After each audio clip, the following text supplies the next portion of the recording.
Bonjour, je sors de réunion avec des responsables d'agences immobilières et le sujet de la réunion c'était la prise de mandat.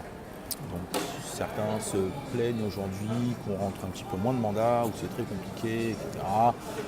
Marché ultra concurrentiel, nouveaux acteurs sur le marché, tarifs bradés, honoraires bradés, pardon. Donc si je fais cette petite vidéo, c'est un petit peu pour expliquer aux personnes avec qui j'étais ce matin et aussi à d'autres, et rappeler surtout quel est le rôle de l'agent immobilier. L'agent immobilier n'a rien à vendre. Il n'a absolument rien à vendre. Lorsqu'il va chez le client, il n'a absolument rien à vendre. L'agent immobilier est là pour résoudre un problème, pour réaliser un projet. Les gens, lorsqu'ils vendent leur appartement, c'est ou parce qu'il y a un problème, divorce, décès, problèmes familiaux, problèmes financiers, etc. Personne ne décide de vendre parce qu'il a décidé de vendre. C'est ou parce qu'il y a un problème ou parce qu'il y a un projet derrière. Soit de vendre, la famille s'agrandit, il veut acheter plus grand, une maison, etc. Donc le rôle de l'agent immobilier à la base, c'est simplement de résoudre des problèmes et réaliser des projets. Tout simplement. Ensuite, lorsque je demande à beaucoup d'agents immobiliers comment est-ce qu'ils se comportent en rendez-vous pour la prise de mandat, ils me répondent plus ou moins tous la même chose. On arrive, on se présente, on discute un petit peu avec le client, etc. Le bien, on essaie d'avoir quelques éléments et puis on parle on essaie justement de vendre le mandat exclusif et si nos honoraires sont concurrentiels ou avantageux pour le client par rapport au marché, on les met en avant.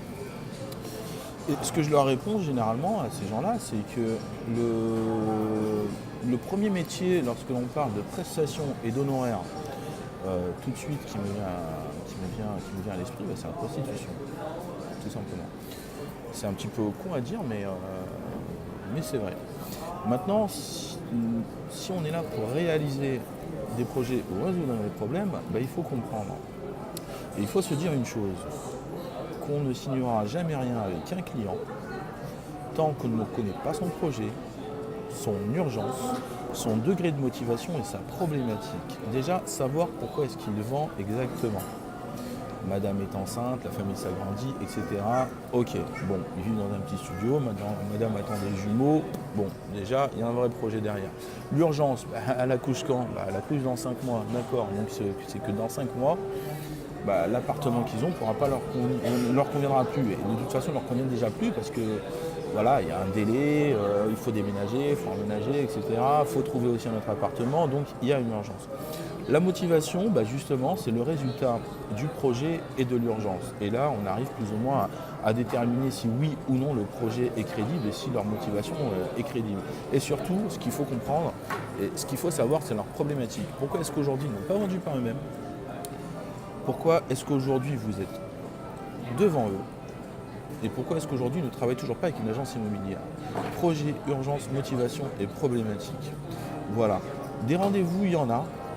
Maintenant, il y en a qui savent les optimiser et il y en a qui le savent un petit peu moins. Voilà. Bonne journée.